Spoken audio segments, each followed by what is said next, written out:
À la caisse d'un supermarché, une vieille dame choisit un sac en plastique pour ranger ses achats. La caissière lui reproche de ne pas se mettre à l'écologie et lui dit: Votre génération ne comprend tout simplement pas le mouvement écologique. Seuls les jeunes vont payer pour la vieille génération qui a gaspillé toutes les ressources. La vieille femme s'excuse auprès de la caissière et explique: Je suis désolée, il n'y avait pas de mouvement écologiste de mon temps. Alors qu'elle quitte la caisse, la mine déconfite, la caissière ajoute: Ce sont des gens comme vous qui ont ruiné toutes les ressources à nos dépens.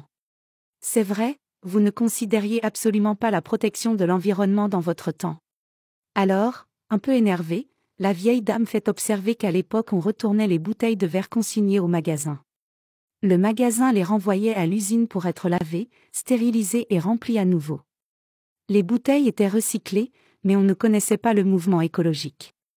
Elle ajoute: De mon temps, on montait l'escalier à pied, on n'avait pas d'escalier roulant et peu d'ascenseurs. On ne prenait pas sa voiture à chaque fois qu'il fallait se déplacer de 2 rues, on marchait jusqu'à l'épicerie du coin. Mais, c'est vrai, on ne connaissait pas le mouvement écologiste. On ne connaissait pas les couches jetables, on lavait les couches des bébés. On faisait sécher les vêtements dehors sur une corde. On avait un réveil qu'on remontait le soir.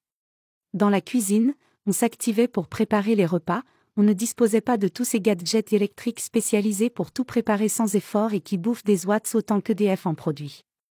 Quand on emballait des éléments fragiles à envoyer par la poste, on utilisait comme rembourrage du papier journal ou de la ouate, dans des boîtes ayant déjà servi, pas des bulles en mousse de polystyrène ou en plastique. On n'avait pas de tondeuse à essence autopropulsée ou autoportée, on utilisait l'huile de coude pour tondre le gazon. On travaillait physiquement, on n'avait pas besoin d'aller dans un club de gym pour courir sur des tapis roulants qui fonctionnent à l'électricité. Mais, c'est vrai, on ne connaissait pas le mouvement écologiste. On buvait de l'eau à la fontaine quand on avait soif. On n'utilisait pas de tasse ou de bouteille en plastique à jeter. On remplissait les stylos dans une bouteille d'encre au lieu d'acheter un nouveau stylo. On remplaçait les lames de rasoir au lieu de jeter le rasoir entier après quelques utilisations. Mais, c'est vrai, on ne connaissait pas le mouvement écologiste. Les gens prenaient le bus, le métro, le train et les enfants se rendaient à l'école à vélo ou à pied au lieu d'utiliser la voiture familiale et maman comme un service de taxi 24 heures sur 24. Les enfants gardaient le même cartable durant plusieurs années, les cahiers continuaient d'une année sur l'autre, les crayons de couleur, gomme, taille-crayon et autres accessoires duraient tant qu'ils pouvaient.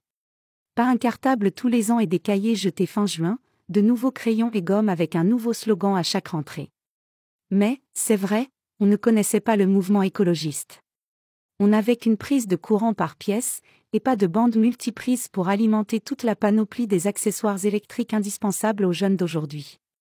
Alors viens pas me faire chier avec ton mouvement écologiste. Abonne-toi. Pour plus de contenu.